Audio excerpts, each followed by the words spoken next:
A major development in a federal fentanyl overdose investigation. Hi everyone, thanks for joining us this afternoon. I'm Lisa Bedeau. A man wanted for selling the drug to young people in Grand Forks has been arrested. Authorities arrested Daniel Cerrone in Panama City on charges of selling drugs in North Dakota that killed people.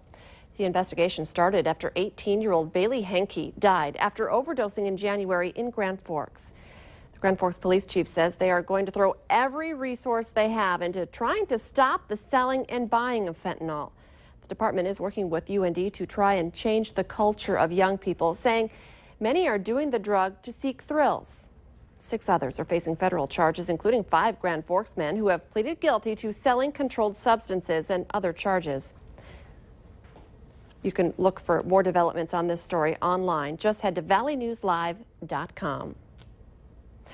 The search is still on for one woman on the run from the North Dakota State Hospital. 2 women escaped from the state hospital earlier this month. Newsdakota.com is reporting that 33-year-old Natoni Dakota was arrested shortly after the escape in Bismarck, but 28-year-old Belinda Tyndall remains at large. Authorities believe she is in the Bismarck area. You're asked to call police if you have any information as to where she may be. It was a stormy start to our Tuesday. A lot of people woke up early thanks to the rain. Now it's dry but windy. Let's check in with meteorologist Robert Hahn to see what we can expect on our Tuesday afternoon. We can expect more of that wind as we head through the day today, and we'll see windy conditions not only today but tonight and through the day tomorrow. Still have a risk for maybe an isolated shower or storm over in parts of Minnesota, but that risk fairly low. Any storms that do form, though, could be on the strong side. Right now, temperatures mostly in the 70s. It's a toasty 81, however, up in Roseau, 75 Thief River Falls. We're coming in at 74 right here in the Fargo-Moorhead area, also 74 in Bemidji. There are the clouds. Seeing some mostly sunny skies along and west of the Red River. Some more clouds over Minnesota. You see that line from Winnipeg curving back down towards the Fergus Falls area. That is where we could see a shower or storm pop up along that line as it continues to move off towards the east and northeast. And again, any storms that do pop up could be on the strong side. Right now, though, nothing showing on the radar. Quite a change from what we had early this morning. Again, the wind's going to be a big story as we head through the day today. Wind advisory goes into effect this afternoon. High wind warning also goes into effect this afternoon. Gusts up to 50 in the wind advisory, 60 in the high wind warning. Right now, those winds out there gusting as high as 28 miles per hour Jamestown, 33 miles per hour in Devil's Lake. It's close to 40 mile per hour gusts out in Bismarck. More wind to talk about on that 7-day forecast, as well as some warmer temperatures, and we'll talk about all that here in just a few minutes. Looking forward to that. Thank you, Robert. Some lane closures in Moorhead promise some serious traffic congestion. They start today along 20th Street South. All turning lanes will be closed between 20th and 30th Avenue South as part of ongoing construction projects to repair a bridge after a crane hit it earlier this summer. Main traffic lanes will remain open. Another case of E. coli likely connected to the Red River Valley Fair. Michelle Feist with the North Dakota Health Department tells Valley News Live this is now the 5th case reported. All 5 victims are under the age of 18 and from the eastern part of the state. Feist also says 4 of the 5 had to be hospitalized. Symptoms include nausea, vomiting, and diarrhea. The health department is trying to track down the source of the problem.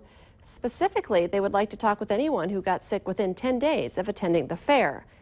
If that is you, you're asked to answer questions on a survey. It's that easy. It's posted on their webpage and also on ours. Just head to valleynewslive.com. All you need to do is click on the hot button.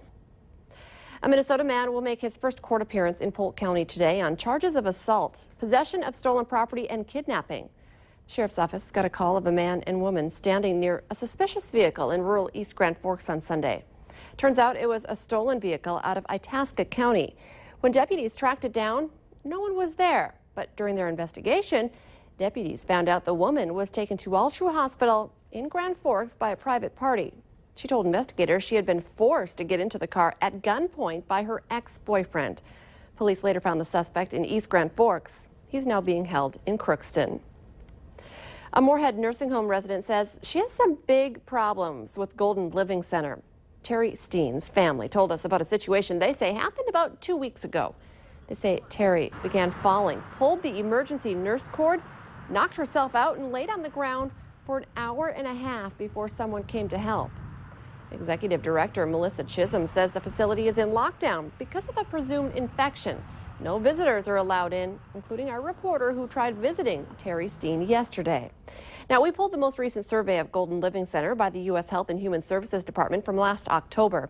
It indicated 19 deficiencies, including failing to provide adequate supervision for residents deemed at risk of leaving, giving residents the wrong medication, and sending one person to a hospital for a drug overdose. According to U.S. News and World Report, the average number of deficiencies for nursing homes in the state of Minnesota is about 7. It's thought to be the first in the NFL. The Arizona Cardinals are bringing in a woman, Jen Welter, as a training camp preseason intern to coach inside linebackers.